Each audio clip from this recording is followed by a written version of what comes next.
And these are the thoroughbreds in Kentucky tonight. Kentucky shares a border with 7 states. Indiana is one of them, with more than 300 miles of border shared between the 2 states. Welcome back to the setup. Kentucky and Indiana have more than that border in common. Tonight, they share Dakoda Armstrong. You see, Armstrong does more than drive for NASCAR. NASCAR is driven by what his family does. Armstrong Farms is the largest ethanol-producing farm in the Midwest, meaning the Armstrongs are quite literally fueling the sport.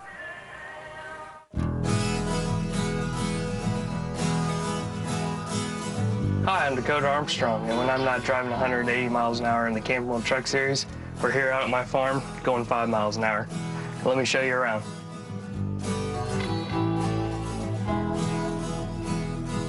We've had a family farm since 1980s, and even before that a little bit, but my dad took it over in 1980s and has really just expanded it.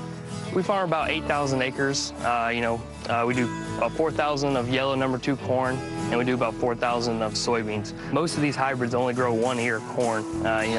They build it into, this plant produce everything it can just to grow this 1 giant ear.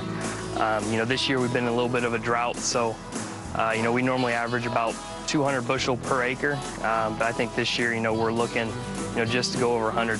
Well, all of our corn goes to ethanol. It's really, it's helped just the farming industry as a whole. Corn prices were so low, and then ethanol has really brought them up. It's a lot cleaner for the air, 59%, and the ethanol has definitely created, over 1 million jobs. So it's definitely good, for the economy, for sure. Well, this is one of our 4-wheel drive tractors here. We have it now to where GPS actually can run these things, and they go down straight, and you just turn it around and you'll hit a button once it's all set up, and it'll go down straight again. So that's why the rows now look so much straighter than they did back in the past. With these controls right here, this is your throttle actually, to slow it down, speed it up. This is your shifter right here. It's a little different than what I'm used to, but 4 miles an hour in this big piece of equipment will definitely get you going. Well, this is our yellow #2 corn that we actually grow, and this head right here will actually shave off this whole entire cob, and we'll get pretty much the whole majority of every single kernel here. We also have a piece of equipment called the hopper cart. We dump on the go, so when the combine it dumps out, and then it'll go and it'll dump what it has left on a semi, and then the semi will go out and go to our grain system and store it. Semi will pull up and we'll dump, the corn or soybeans, whatever it has. And this is what we call our wet holding bin, where we'll hold the wet harvested seed. This is our dryer. When we harvest, our corn, it'll come in about 25% moisture, and you have to dry it down to 15 or below. Anything that's 15 or higher, you get docked for, having too much of a, water weight to the seed. And so we'll have to dry it here, we'll store it, and then it'll go all the way around into our open bins here, where we'll wait for it to ship it out in January.